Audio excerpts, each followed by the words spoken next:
ಅಟ್ಟಿ ಲಕ್ಕಮ್ಮ ಅಂದರೆ ಯಾರಿಗೂ ಗೊತ್ತಿಲ್ಲ ಅಲ್ವಾ? ಗ್ರಾಮ ದೇವತೆಗಳಲ್ಲಿ ಇದು ಒಂದು ಹೆಸರು. ಅಂದರೆ ಮಾರಮ್ಮ, ಅಣ್ಣಮ್ಮ, ಅಟ್ಟಿ ಲಕ್ಕಮ್ಮ, ಚೌಡೇಶ್ವರಿ, ಈ ರೀತಿ ಎಷ್ಟೊಂದು ಗ್ರಾಮ ದೇವತೆಯರಿದ್ದಾರೆ. ಅದರಲ್ಲಿ ಅಟ್ಟಿ ಲಕ್ಕಮ್ಮ ಕೂಡ ಒಂದು ಗ್ರಾಮ ದೇವತೆ.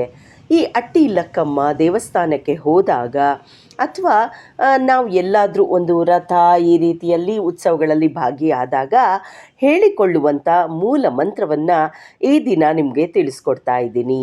ಆ ಮೂಲ ಮಂತ್ರ ಹೇಗಿದೆ ಅಂದರೆ, ಆತ್ಮರೂಪಿಣೀಂ ಆಕಾಶ ಪದ್ಮಿನೀಂ ಆಶಾದಾಯಿನೀಂ ಆತ್ಮಗೋಚರೀಂ ಅಪ್ರತಿಹಾರಿಣೀಂ ಅತೀಂದ್ರಿಯ ಭಾಗಿನೀಂ ಅನ್ನೋದು ಅಟ್ಟಿ ಲಕ್ಕಮ್ಮ ಮೂಲ ಮಂತ್ರ. ಯಾಕಂದರೆ ನಾವು ಯಾವ ದೇವಿ ದೇವ ಯಾವುದ ದೇವಸ್ಥಾನಗಳಿಗೆ ಹೋಗಲಿ ಆ ರಿಲೇಟೆಡ್ ಒಂದು ಶ್ಲೋಕಗಳನ್ನು ಹೇಳಿದ್ರೆ ಆ ದೇವಿಯರಿಗೆ ಖುಷಿಯಾಗತ್ತೆ ಮತ್ತು ಒಂದು ಅನುಗ್ರಹವನ್ನು ನೀಡ್ತಾರೆ ಅಂತ ಹೇಳ್ತಾರೆ ಹಿರಿಯರು.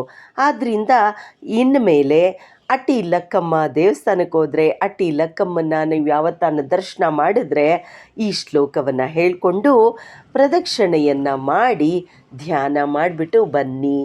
ಇದೇ ರೀತಿ ಹಲವಾರು ಬೃಹತ್ ಶ್ಲೋಕಗಳು ಮತ್ತು ಮಂತ್ರಗಳ ಸಂಗ್ರಹವನ್ನು ನಿಮಗೆ ತಿಳಿಸ್ತಾ ಬರ್ತೀನಿ. ಇದೇ ರೀತಿ ಇನ್ಯಾವುದಕ್ಕಾದರೂ ಪರಿಹಾರ ಶ್ಲೋಕಗಳು ಮಂತ್ರಗಳು ಬೇಕು ಅಂದರೆ ಕಮೆಂಟ್ ಸೆಕ್ಷನಲ್ಲಿ ಕಮೆಂಟ್ ಮಾಡಿ, ನಾನು ಮುಂದಿನ ದಿನಗಳಲ್ಲಿ ತಿಳಿಸ್ತಾ ಹೋಗ್ತೀನಿ. ಮತ್ತು ಇವೆಲ್ಲ ಬೇಕು ಅಂದರೆ ವೇದಿಕ್ ರೂಟ್ಸ್ ಯೂಟ್ಯೂಬ್ ಚಾನಲನ್ನು ಸಬ್ಸ್ಕ್ರೈಬ್ ಮಾಡ್ಕೊಳ್ಳಿ. ಸಬ್ಸ್ಕ್ರೈಬ್ ಮಾಡಿಕೊಂಡ್ರೆ ನಾನು ಹಾಕುವ ಪ್ರತಿಯೊಂದು ವಿಡಿಯೋ ನೋಟಿಫಿಕೇಷನ್ ಬರುತ್ತೆ. ಎಲ್ಲ ವಿಡಿಯೋಗಳು ನಿಮಗೆ ಸುಲಭವಾಗಿ ಸಿಗುತ್ತೆ. ಯಾಕೆ ತಡ ಮಾಡ್ತಿದ್ದೀರಾ? ಈಗಲೇ ಸಬ್ಸ್ಕ್ರೈಬ್ ಮಾಡ್ಕೊಳ್ಳಿ.